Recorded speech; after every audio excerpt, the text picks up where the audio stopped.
విజయనగరం జిల్లా పూసపాటి రేగ మండలం కోవాడ గ్రామంలో కెమికల్ కర్మాగారాన్ని నిర్మించవద్దంటూ ప్రజలు నిరసన తెలిపారు. అధికారులు నిర్వహించిన ప్రజాభిప్రాయ సేకరణను అడ్డుకున్నారు. ప్రజాభిప్రాయ సేకరణ వద్ద పరిస్థితిని మా ప్రతినిధి రాజారావు అందిస్తారు.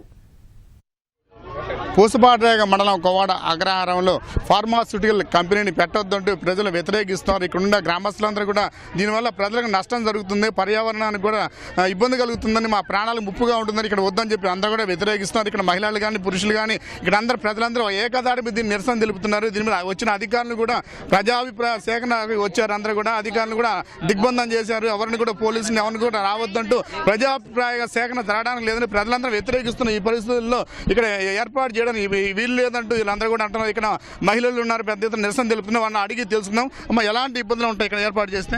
మాకు అన్ని ఇబ్బందులేనండి. పిల్లలకి మాకు అన్ని కూలి చేసుకొని మేము బతుకుతామండి. మాకు అన్ని ఇబ్బందులే. నూతులు నీళ్ళు లేవు.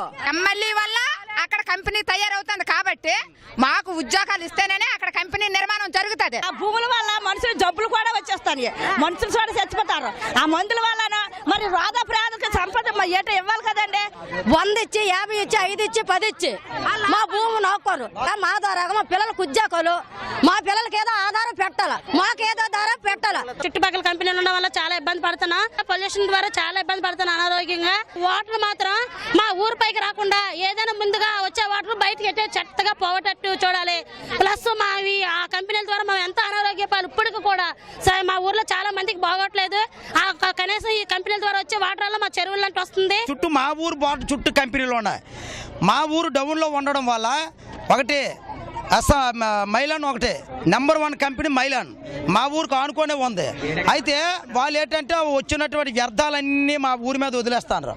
వదిలేయడం వల్ల ఈ గ్రామస్తులకి చాలా తాగడానికి నీళ్ళు కూడా లేవు. మొత్తం బోర్లు కానీ నూతులు కానీ వ్యవసాయ భూములు అన్నీ నాశనం అయిపోయినాయి. మా గ్రామంలో అయితే పొల్యూషన్ విపరీతంగా ఉంది. అసలు మంచినీళ్ళు తాగుతానం అయితే బతుకుతాను కానీ ఈ ఊర్లో మేము ఉండకూడదు సార్. ఇన్ని కంపెనీలు ఉండి కొత్త కంపెనీ కూడా రావడం వల్ల మాకు చాలా ఇబ్బందిగా ఉంది. ఎమ్మెల్యే గారు అయితే అవులేతాను మాకు ఇదేట్లేదు కానీ మాకు ఇంటికి జాబ్ ఇవ్వాలి. ఈ కెమికల్ ఫ్యాక్టరీలు అనేకం ఉండి గ్రామాలకు కూడా పర్యావరణ ఇబ్బంది కలుగుతుంది, తాగు నీరు కూడా కలుషితం అవుతుంది. ఈ విష పదార్థాలతో అనారోగ్యాలు గురవుతున్నాం అని చెప్పి వీళ్ళందరూ కూడా తీవ్ర ఆవేదన వ్యక్తం చేస్తున్నారు. ఇప్పటికైనా ఈ దాదాపు ఇప్పటికే 10-12 ఫ్యాక్టరీలు ఇక్కడ ఉన్నాయని మళ్ళీ కొత్త ఫ్యాక్టరీలు ఏర్పాటు చేయొద్దని చెప్పి కూడా ప్రజలందరూ కూడా కోరుతున్నారు. కనీసం ఫ్యాక్టరీలు ఏర్పాటు చేస్తున్నారు కానీ కనీసం ఉద్యోగాలు కూడా ఎవరికి ఇవ్వడం లేదని అధికారులు ప్రజాభిప్రాయ సేకరణ మానుకొని ఇక్కడ ఉన్న భూములన్నింటినీ కూడా దళితులకి ఉంచాలని చెప్పి కోరుతున్నారు. కోవాడ అగ్రహారం నుంచి కెమెరామెన్ రామారావుతో రాజారావు, ఈటీవీ న్యూస్.